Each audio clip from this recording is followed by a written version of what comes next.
Hello, and thank you for joining today's webinar. We are ready to begin. Today's webinar is eligible for one contact hour. Sigma Theta Tau International Honor Society of Nursing is accredited as a provider of nursing continuing professional development by the American Nurses Credentialing Centers Commission on Accreditation. The speakers and planning committee members have disclosed no conflicts of interest. To receive contact hours for this CNE session, participants are required to attend the webinar and complete the evaluation form, which will be emailed to all attendees approximately 1 week after the webinar. This webinar is being recorded and will be available in the Sigma repository within a few business days of recording. Following the presentations, we may have time for questions and answers. If you would like to ask a question during the presentation, you may do so in the GoToWebinar control panel. You should see the GoToWebinar control panel on your screen. You can send a message through the questions feature. This is where you can type in any question you'd like to pose to the presenters. However, be sure to hit send so that the message makes it to us. To test this feature out, please locate your GoToWebinar control panel now and type in your U.S. state or country in the questions feature now. On behalf of Sigma, we would like to thank our speakers for sharing their expertise with us today. Today, our webinar speakers are from the International Society for Professional Identity in Nursing. They will be Dr. Lindell Joseph and Dr. Cole Edmondson. Dr. Lindell is a clinical professor and director of the Health Systems Administration program at the University of Iowa College of Nursing in Iowa. She is a fellow of the American Academy of Nursing, serves on the board of directors for the AONL Foundation, and is a member of the advisory council for the International Society for Professional Identity in Nursing. Her areas of scholarship focus on leadership, innovativeness, professional identity, and the general effective multi-level theory for shared governance, or GEMS. Dr. Edmondson is the Chief Clinical and Experience Officer for AMN Healthcare. In his role, Dr. Edmondson oversees the company's customer service, experience and marketing, communications and public relations, clinical and credentialing organizations, learning and research programs, and holds responsibilities related to clinical quality, compliance, and risk. Thank you both for sharing your time and expertise with us today.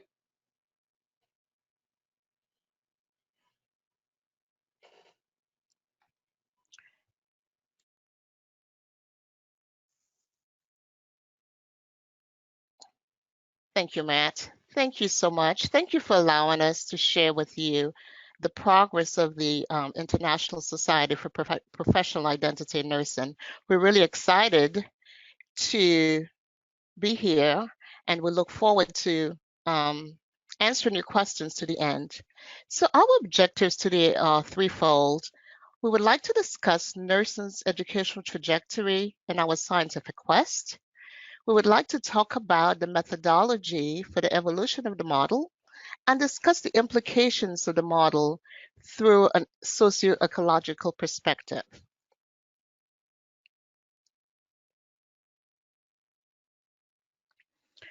So a little about nursing education trajectory. From the 1870s to the 1950s, we were basically a virtue-based profession. We basically considered it was all about the moral good and using those virtues to do the best we could in terms of achieving the right outcomes and the benefits to individuals.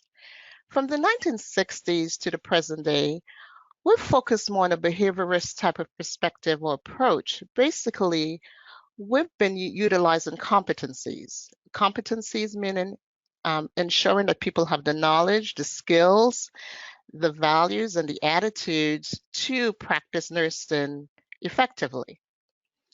So today, through the International Society of Professional Identity Nursing, we were at a place where we're challenging our history and we're creating a blend of the virtue, behaviorist competency approach, and identity formation. And that's what we're going to talk about in terms of what we are going to do over the next few years with you, the next few months, really. If you think back about the seminal work of Martha Rogers, she had a great book titled The Theoretical Basis of Nursing. And in that book, the one thing that Martha Rogers said was, we as a profession need to set our scientific identity, set our foundation so we have a scientific identity. And she said to do that, we need to do two things. We need to describe a phenomenon, any phenomenon that's central to nursing, and we need to make predictions. That's the only way we will build our scientific identity as a field.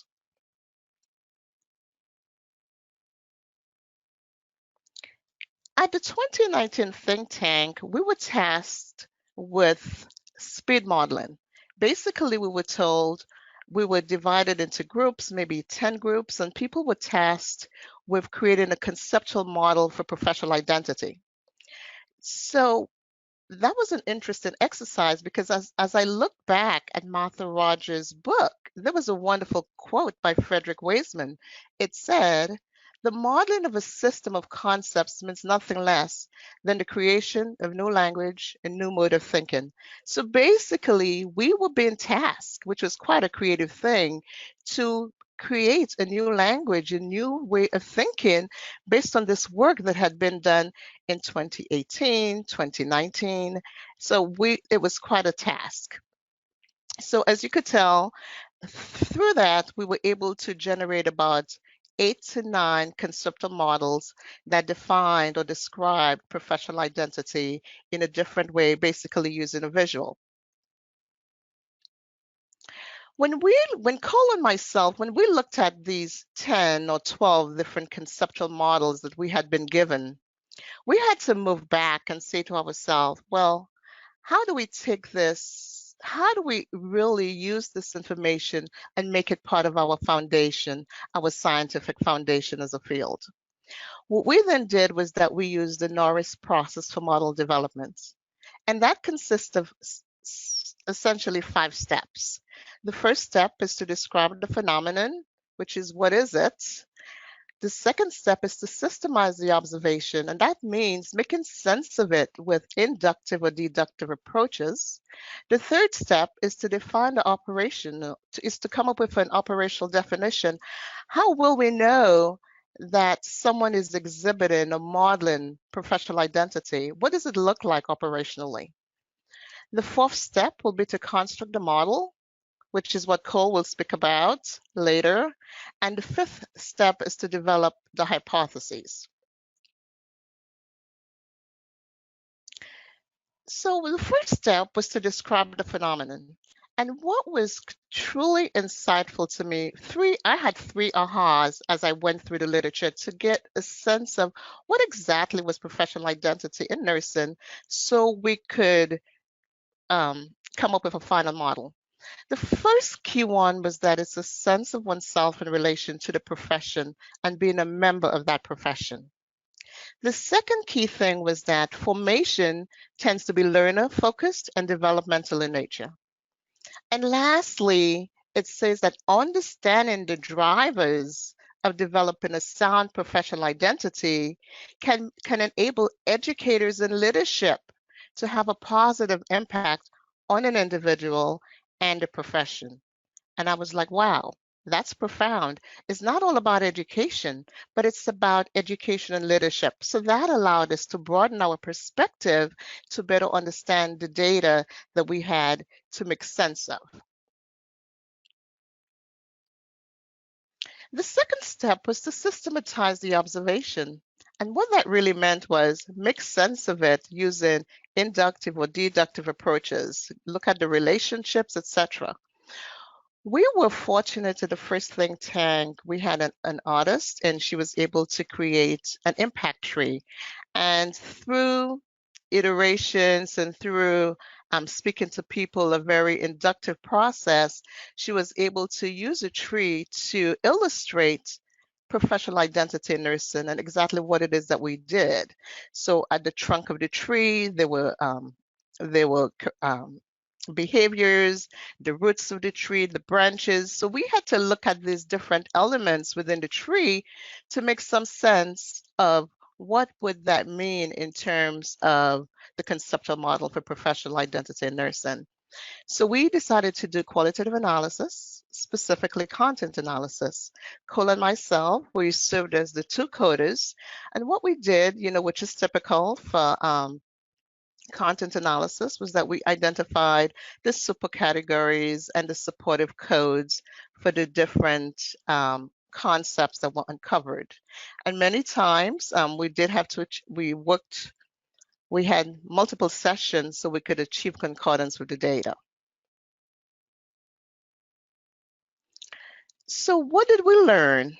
From the data, we recognized that there were 8 concepts or 8 themes. There were antecedents. There was the concept of formation as a nurse. There were attributes, roles. There were consequences for professional identity in nursing. There was a concept titled settings. There was impact on health. And there was lifelong learning. So let's just look at the first supercategory with the supportive code. So basically, the first concept was the antecedents. There were actual antecedents in this data. So what is an antecedent? Well, an antecedent really means that it's the environmental context that needs to be present before formal formation begins. So some of the codes were inclusionness, safety, culture, and climate of innovativeness. And when we reflected, if these antecedents are before formation, it's all about your community. It's all about society. So society and what we say and what we do influences the future formation of nurses. So that's really profound because it tells us we have to continue to communicate with society, our communities, and different people so people could better understand what it is. So people in society within our communities, when a young nurse, someone who's thinking about going to nursing, they could say, tell me, what is the field of nursing about? And these people can begin to give constructive feedback that will help with the future formation of that individual. The second concept or supercategory was formation as a nurse. And basically what we learned from the data was that within nursing school, we are supposed to teach concepts like clinical judgment, compassion, respect, having an inquiring mindset, having professional pride and confidence. And after that, after this formation period, we then see attributes. People have specific characteristics or attributes, certain qualities that make them a nurse. And one of them is that there's that capacity to care. There's that empathy. There's that honesty. There's that maturity. There's that resilience. And there's that self-awareness. And the other supercategory we recognized is that it's in all roles, okay? In every role where nurses occupy, they're supposed to have specific education. They're supposed to use empathy. They're supposed to lead. They're supposed to engage in lifelong learning and have a sense of community. So at the end of that, what is the end result? What are the consequences of this journey that nurses have undertaken to get? What do we see? What are the consequences? Well, we see people who use ethical comportment, meaning people who use interactions, positive communication, and positive behaviors to interact with each other. We see people who engage in evidence-based practice. We see people who have longevity in the profession. We see people who are providing safe and quality care, and people who are resilient. So that's the consequence of this journey. Now, what's interesting is the settings is the other key thing. These people could be in all types of settings, but there's a responsibility within those settings. So if you're a leader in these settings, you have to make sure that you provide people with a healthy workplace environment. We have to treat each other with respect and civility. We have to make sure people have the right education to do their jobs, and it has to be a nurturing place. And what was profound, it was in all setting, was that education and practice link. And I really think that's really important because it says to us, we're a practice discipline. So whatever we do, we have to constantly think about how can I tap into academia? How can I tap into practice? There is that interconnectivity with both settings. And lastly, which was quite interesting, is that there is an impact on health. There is an impact on health. Everything that we have done so far in terms of the journey, in terms of the preparation, has an impact on the health care of the patient.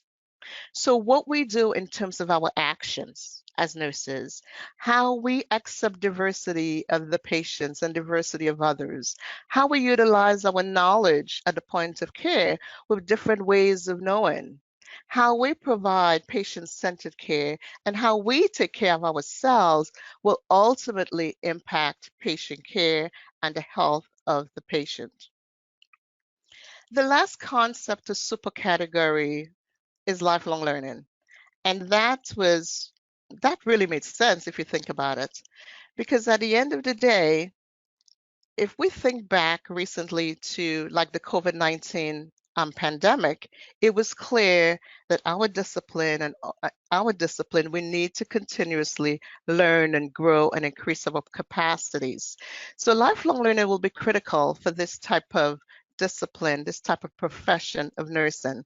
So we have to make sure that as individuals and as supervisors, as educators, as practice leaders, that we are ensuring that people have the capacity to learn. We have to strive to give people and model the desire for excellence. We have to teach them and motivate them to have a growth mindset. And we have to always encourage people to engage in reflection and to use different ways of knowing. So ultimately, what we were able to do is to, as I illustrated to you, we were able to come up through the data, these 8 concepts, and we've illustrated the supportive codes with these concepts. So the third step was the operational definition. And remember, I said earlier, it's like the operational definition is how do you know that you're seeing it in practice, that it's really alive, that it's operating? And this was our operational definition. Professional identity in nursing is utilizing values and ethics, knowledge, leadership, and professional comportment to maximize health and well-being, either in a direct care role or non-direct care roles. That was profound because clearly it's not about, it doesn't matter whether you're a bench scientist, whether you work in academia, whether you're the CNO, whether you're at the point of care. This is what we should see in terms of, these are the 4 core domains we should see operationalized on a daily basis as long as you're a nurse. Cole? Thank you, Lindell, and hello, colleagues. It's a pleasure to be here with you and to talk a little bit more about how and why we constructed a model. As Lindell talked, we've always been looking at the practice academia gap. But when we look at the larger healthcare ecosystem, we start to understand there's even more beyond that, more roles, more settings, more places where nurses are leading. So when we start to construct a model, we really have to remember it's a representation of a system of how we know, how we understand, how can we simulate influences and variables and outcomes in both a linear and nonlinear process. Getting the complexity mapped as an abstract of the real world is challenging. It should really convey the fundamentals and the basic functionality of the system in order to enhance our understanding. It should facilitate a sharing of knowledge, providing a point of reference, documenting the system and the systems in which we operate. And it should set a research agenda for what do we think we know and how do we know it and how do we start to test these hypotheses. In essence, it really creates a common understanding and a common language and a discovery dialogue in a truly dynamic and adaptive environment. When you look at the visualization of a model, you really can be at the most challenging aspect of model design. And as you look at the next visual related to how we constructed the model and tested this with the professional identity group, you can see that each of those areas that Lindell spoke to are connected. And again, linear and nonlinear, circular, adaptive. Thinking about a lot around this idea, you start to begin to understand the linkages, the sequential processes, the parallel processes. And again, this process is not completely linear, but it really is in order to kind of understand the straightforward path and the feed forward process to professional identity. It's easier to think about it linearly than it is to really think about it being nonlinear, but realizing it's truly dynamic and connected to a direct and indirect outcomes of patients, families, communities, and global outcomes. It's also not role dependent or setting dependent, and it's underpinned by lifelong learning as professionals. The shield really represents the idea of the 4 domains, especially how we as nurses show up in the world, in our professional lives, in our personal lives, in our communities. And it's also how we're perceived. How are we perceived by the public? These are questions that we know have been answered by Gallup to a degree, the most honest and ethical profession and trustworthy 18 years in a row. But what does that really mean as we go deeper into what does it mean to be a nurse? And is there elements of that that look different internationally and nationally? When we think about the 4 domains, just think about the idea of professional comportment. How do we show up? What does that look like? And what are some of the most highly valued aspects of the nursing profession? This all operates in a global environment, and it creates a significant sphere of influence for us as leaders, as nurses, as clinicians, as educators, as academicians, as entrepreneurs, as business people. There's all types of opportunities here as we think about how we as nurses lead from where we are and influence outcomes. The next step really was to create focus groups. And those focus groups are really important for beginning to kind of test the ideas that we think are the most important.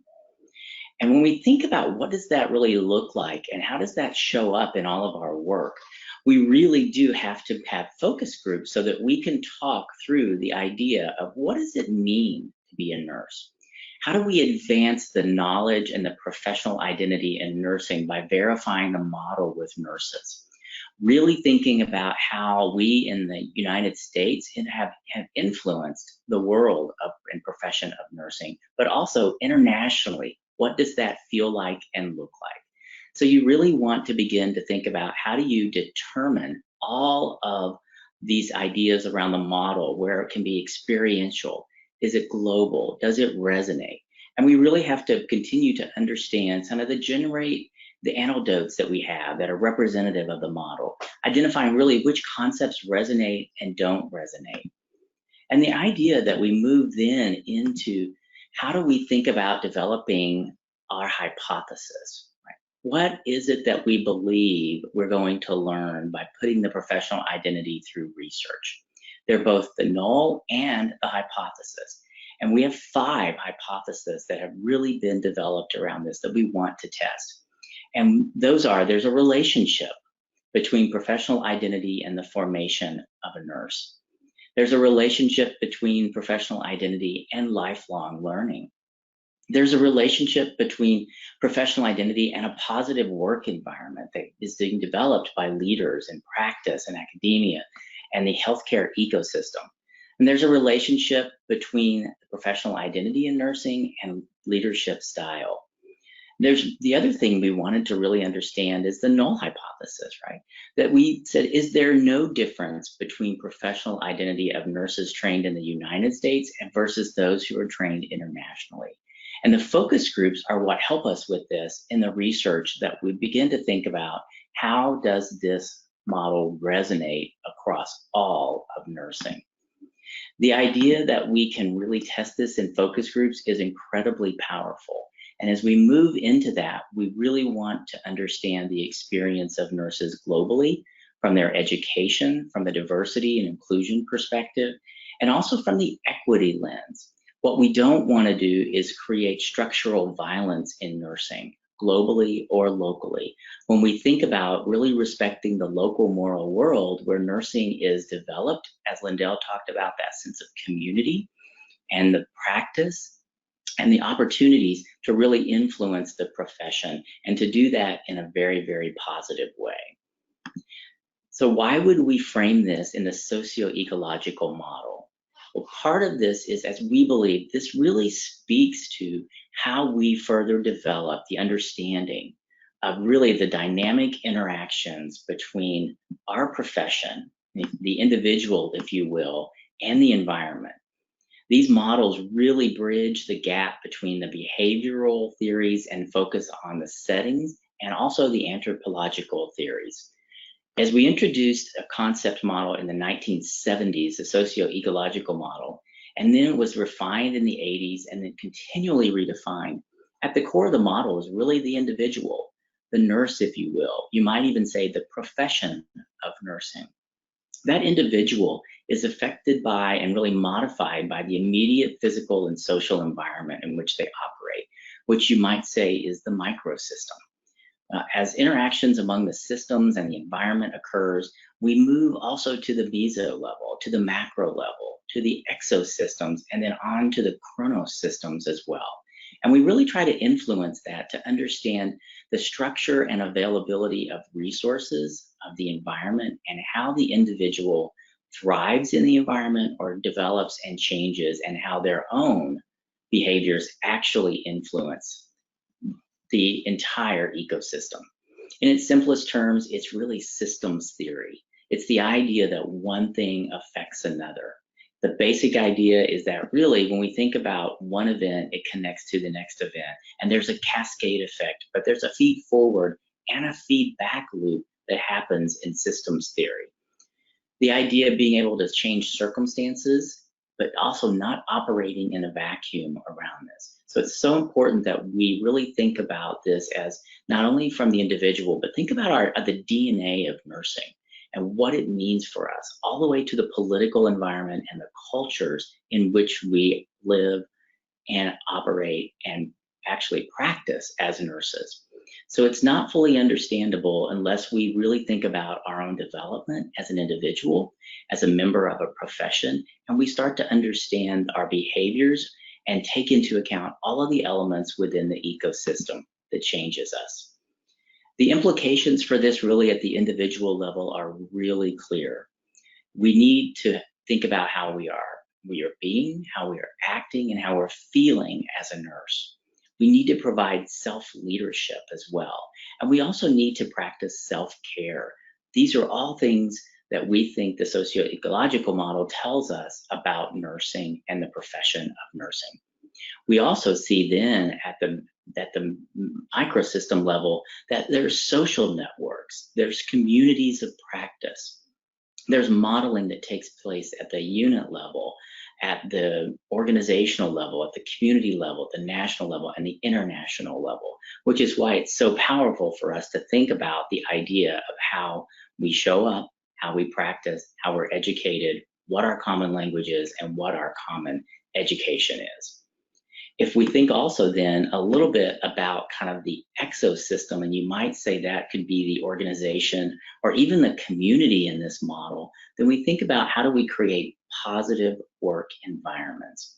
How do we build that image of nursing and that brand of nursing so that when we talk about it, we have a very common platform and we can translate that easily to those we have the privilege of serving and caring for, including one another in our communities. Putting that within the lifelong learning framework, critically important for us as professionals that we continue to learn our entire careers and understand how that shapes us as professionals. If we move then to kind of the community or the macro system, and you start to think about those relationships that exist within the community, it may look different. And again, this is where we want to be very cognizant of the local moral world of where in which nurses practice. We want to think about all the different settings. So think about practice and regulation and licensure and academia and education, and think about the other healthcare ecosystem, the industry, technology that's influencing everything that we do within the community. Certainly learnings from the COVID-19 pandemic. Other implications are around so much around the idea of time and how do we actually look at this from a development perspective, and how quickly are we moving through the opportunity to define professional identity to then to be able to think about how that applies to people who are thinking about the profession, and then into education, into practice, into the entire ecosystem, so that we can start to really think about defining our true value equation as nurses and defining that from the perspective of which we can actually impact outcomes both directly and indirectly. And those are at a state level, a local level, a national level, and an international level. And so much great work has been done in this area, but we need to continue to really refine our outcomes, both direct and indirect. And the next slide is really just references for everyone. We want you to have references so that you can go back and understand kind of how the model was developed, why it appears the way it appears, why did we put it in a really a global community, and then also why is it that we think about the sphere of influence for nursing, and how does that really get developed? So I'm going to stop here and we're going to start to take some questions. And I want to thank Lindell for her amazing presentation, her collegialness, her partnership, and her leadership all along this. And to the professional identity of nursing, to ISPN, thank you all for all the work that you are doing and have done. So I'm going to try and actually kind of go through the questions and see if there are questions that are popping up. And if not, we'll ask our moderators to help us as well if they see any questions that come through. So I think the first question, and Lindell, you're probably great at this one, is how long did this take for you all to form this excellent work? And what is the meaning of operating in a vacuum? So Lindell? So I'll take the first part. Well, we could do both, but anyway, so in 2019, like I mentioned, we were tasked with creating the conceptual model. So Nelda Godfrey, who's the visionary around this whole work, collected all these mocked up conceptual models, scanned them, and sent them to me via email. And so it's approximately, it's actually 1 year. If you think about it, it's really 1 year. And what we've had to do in the period of time is to finalize the model, go through the IRB at the University of Iowa. And this week, which is on Friday, we will do the first focus group to verify the model with the US trained group. And next Friday, we will do the second focus group to verify the model with internationally trained nurses. Thanks, Lindell. And I'll try to answer that because I think I'm the one that said operating in a vacuum, that we shouldn't operate in a vacuum, and just really meaning that we're not a closed system, right? There are so many inputs. There's, of course, the throughput and the output, and we really have to consider the environment in which we operate. We're not a closed system. in terms of how we practice as nurses as part of the healthcare ecosystem. So let's see, what other great questions do we have? Is there a nursing theory to support SEM? And I'm going to say we love our acronyms in healthcare and in nursing. So I don't know, Lindell, do you want to take that, or do we want to ask what does SEM stand for? Whomever dropped that in might want to give us a definition. SEM could be structural equational modeling. I don't know. There are so many different things. Here's a good question, Lindell. How can I be part of this amazing work? Well, I think there is a contact. There is something on the website, and what we're able to do from you're able to just click on there and get our names with specific, since I think what they have done as the society, what they have done really is organize us into different groups. So we have the conceptual model for professional identity group, we have propelling the science group, we have the dissemination group, we have the instrumentation group, we have different groups. So if you go on the STTI website, you can then find the contact person and send them an email, and you will definitely be included. Awesome, thank you, Lindell. Okay, so that's pretty good. I love this. We know what SEM now. It is the socio-ecological model. So thank you for clarifying that for us. And well, the question is there a nursing theory to support that? Well, I think the reason I don't think we wanted to go to the theory way. We just wanted a framework to illustrate the individual. We just wanted to use a very common model to illustrate the impact of this work on ourselves and society and policy, etc. So we did not try to identify a model. We just used that. It's something that was familiar to Cole. I mean, recently we published an article and we made reference to different levers that will influence change, whether it's at the individual level, at the organizational level. So I think we were thinking about this very practically and not trying to link it to a specific theory so that it would get potentially a bit out of control. So I hope that answers your question. Great question. And this is from our amazing leader, I believe, Nelda, who said, what did each of you learn from doing this work? Well, I'll say one thing. When I was representing, I came to the first think tank because the president of the American Organization for Nurse Leaders, he had a conflict. He had 4 things in his calendar, and he said to me, Lindell, it was Bob Dent, he says, could you represent me because you're part of this region? So I said, absolutely. So I came in there truly, honestly, Nelda and everyone else, not having a clue of what the topic was about. All I knew is that it was a think tank. And when I sat there, it all started to resonate with me because those were the things that I would try to foster. At the time, I was the director for the Clinical Nurse Leader Program at the University of Iowa, and I would try to foster professional identity in the clinical nurse leader's role, but I did not have the right language, the right terminology. And I sat in that think tank and I'm like, oh my goodness, it all makes sense. And then I sat there, I went to the second think tank and I started to learn.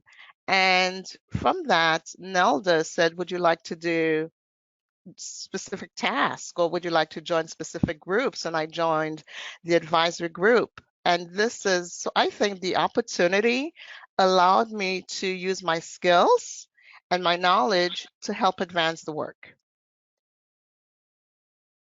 Great. The only thing I would add is one of my biggest learnings is really the complexity around our profession and so much work that has been done, but so much more to do, and how when we approach it from having a similar or common language and a professional identity framework, that it really is an accelerator for our profession, for our outcomes, for our ability to recruit and retain, but also to really define what it is that we do every single day across continuums and across the settings and across roles. But knowing we all have that common foundation of clinical, to me, was really exciting to think about. How do you really bridge more between academia, education, practice, licensure, regulation, and the whole entire healthcare ecosystem?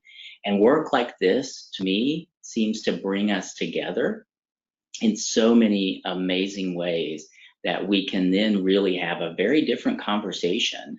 Because I recall in my doctoral program as well as my master's program, really talking about what was the essence of nursing, what made it different.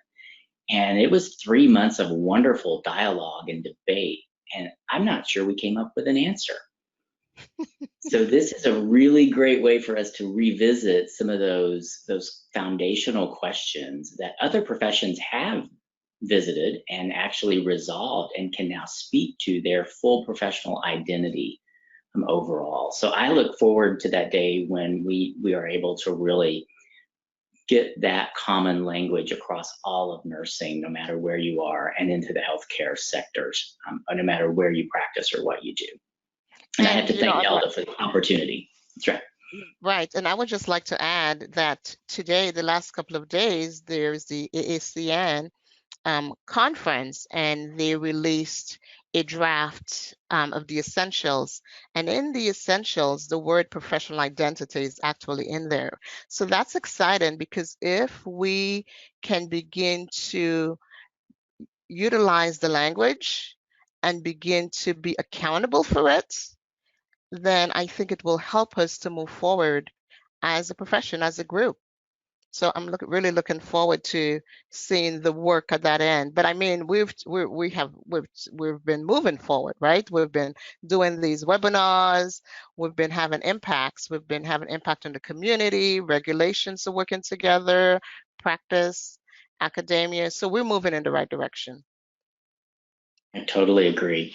This one's for you, my wonderful colleague. So can you speak of the importance of nursing instructors in developing nurses' identity as nurses? Much in the model speaks to that, but can you flesh out that a bit more? So I think, remember when I first started, I spoke about the importance of having a language so we could begin to teach, and we could begin to articulate it, and we could begin to model it. I think what this opportunity has given us is a new way to communicate professional identity. And we can now say to academia, these are the things that you need to do for nurse formation. It's more intentional now. We have the word, we have the language. It's not something that a few are talking about. We are all talking about it. It will be in the AACN essentials. I'm confident, and we could feel confident that some of these concepts or the codes within the formation as nurse, some of these codes were like clinical judgment. So with that, I am certain that collaboration, having an inquiring mindset, I am certain instructors will be prepared with these tools to ensure instruction at every level in nursing practice. So I feel confident that we will give them that information to guide them. Now we have the language, and I think that's a critical piece. Remember, I said when I first walked in there, I was like, what is this? But then I realized there was a term, and now we've created a model, a visual, to help people better articulate that and help people use that information to apply in different ways. I think it's great points, and it all starts right with kind of how we are really socialized with the professions, and we know that different professions are socialized differently. Early on, in terms of our early childhood development, our thoughts about what we want to do are shaped often by community and culture. And for me, I had never even thought necessarily about being a nurse as a man. And as I started kind of learning more about the art and the science and the technology and the bridging this all together and creating really a profession that was built on a love of humanity, it just seemed so natural. But it wasn't until I met educators and instructors and nurses who actually looked like me, and also were of my same gender, to be able to actually say, wow, I think this is a profession that I could be a part of. So I think role modeling that behavior, starting to think about, how that gets taught, and then probably even more importantly to practice folks, is how do you really bridge that through into practice so that you carry it forward, so that professional identity is continually solidified in practice settings, and then into other roles in other settings, and then into technology roles, and working for supply companies, and really thinking about starting your own business and entrepreneurial and consulting. It's an exciting opportunity to really think about how that goes through all of our opportunities and professions. I like this one though. It says, do you have at least 3 examples of how nurse leaders can implement the model into clinical settings? So I'll start, Lindell, and you jump in. But first I would just say, read it, learn about it, and try your best to have conversation and dialogue with a colleague about the model, and kind of know where it sets with you. First of all, how do you feel about the model? How do you think your own professional identity and development has happened, and is it similar? I think next is then really thinking about how you put this into the practice setting, or expose your colleagues to it, bringing them into this work and having a discussion and a dialogue. I think the work is fairly new in terms of its age and its translation into practice settings. But when we work on these 2 things at the same time with our colleagues who are educators and in academia that are teaching it, I think the best way to translate it is through academic practice partnerships. That we really need to have that common language and foundation so that it translates well into the professional practice environments in hospitals, health systems, and the communities, and wherever nursing is practiced. So I don't know that I have the exact answer on the best 3 examples to actually put it into practice, but maybe Lindell, you have some other wisdom about that you would like to share. Right. So one of the codes was a healthy workplace. And when I think about the magnet program is all about creating healthy work environments where people are empowered to thrive. So that's like a perfect example and a perfect model for leaders to use to foster and reinforce a positive work environment for nurses. The other thing is, it's all about the key thing is, how do we support nurses, and how do we, recently I read an article by Godsby, I think, and it was about the image of nursing, and basically, how do we demonstrate the confidence about the role of the nurse? I think in their research study, one of the findings in the studies was that nurses stated that sometimes the leaders were not very confident. So we need to be the role models. We need to model what nursing is, what it is to be a nurse, what are the assets, what it is to be, the education, the values, the leadership, the professional comportment, those 4 domains and the knowledge. So if we model that at the point of care, we're reinforcing the behaviors that are expected for the nurses on the front line, not only the nurses, but the other disciplines and the leadership, the C-suite. And back to the confidence piece, I think confidence is really critical. When I was a GN, one of the first, not a GN, but a GN, and early in my career, I noticed that was an issue with a lot of leaders. So basically, own who you are, have that presence in terms of who you are, your identity, model it. And I think that will really help us in terms of moving forward to gain the respect of other disciplines and to gain the respect of the C-suite if you do not have it, right? Some people do, some people don't. But be confident about what nursing is and what nurses do, and ensure you have that healthy work environment, like I mentioned, which is similar to magnets, and allow people to be empowered, allow people to think and to be the best that they could be. With that, we cannot go wrong. Agree completely. And here's a great question. You brought up presence, Lindell, but one of our colleagues has asked, where does presence fit into professional identity? And how do you both see COVID affecting on the nursing presence in the delivery of care with more telehealth and more physical separations? So I'll start that answer, and then you can certainly layer in. So it certainly has changed our world. We know that. We know it affects everything that we do. During the Ebola crisis in 2014, we saw it affect nurses' presence when we couldn't use therapeutic touch. People couldn't see your face. They could only see your eyes. We were all in all types of personal protective equipment, and it was difficult to really have full presence. But I think there's more to presence than just the ability to be physically present.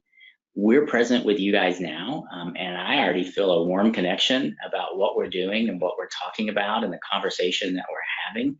So there is other ways to establish presence and caring and compassion, and the ability to really kind of seek to understand what's happening with someone beyond physical presence. But presence to me is putting yourself in that moment with that person, that family, and really being mindful of how you're feeling, of how they're feeling, and really kind of being just open to the gifts that they have to give you and the gifts that you have to give to them. It's such an exchange of energy and presence, which you go back to Martha Rogers, right? And the whole idea of the energy fields and the exchange of positive energy with one another, and just being present. And even holding a hand through double gloves or single glove is still an act of love and still an act of caring and presence. And I think we can't lose that even with telehealth and the physical separations that we have today. Lindell, your thoughts? Yes, so that question made me reflect on some of the codes that we had identified from the Tree of Impact in terms of some of the characteristics of the nurse. And some of them were in terms of the environment that we're currently dealing with, which is COVID-19. But some of these codes were empathy, honesty, integrity, having the capacity to care. And these are the things, if you remember when we looked at the media and when we looked at the news, these were the things that people were saying, I'm not able to see my mom, I'm not able to see my elderly parents, but I knew the nurse cared. She had the capacity to care. She was able to use her cell phone to make a call for me. So I think compassion is still very relevant in terms of COVID-19, the capacity to care, being honest. It is so important in such a time, and being mature. And I think those are really important attributes and characteristics that will allow us to function during emergencies and non-emergencies. Great point. I think we can live that, right? It's really a lived experience with people, and keeping your word, right? Integrity and trust and transparency. So let's see if there are any other questions. How do nurses integrate this model into a professional development course for faculty or nurse leaders? So I think one of the things that I would like to see moving forward after we verify the conceptual model, I would just like to use the model and have a discussion with nursing leadership and say, what does that mean in your work? Let's reflect upon it. How can you utilize this information to engage your nurses and to foster the professional identity? I think it's all about having the language, having the illustration, having a new mindset, having a new way of thinking, and giving it to, because these leaders and these educators,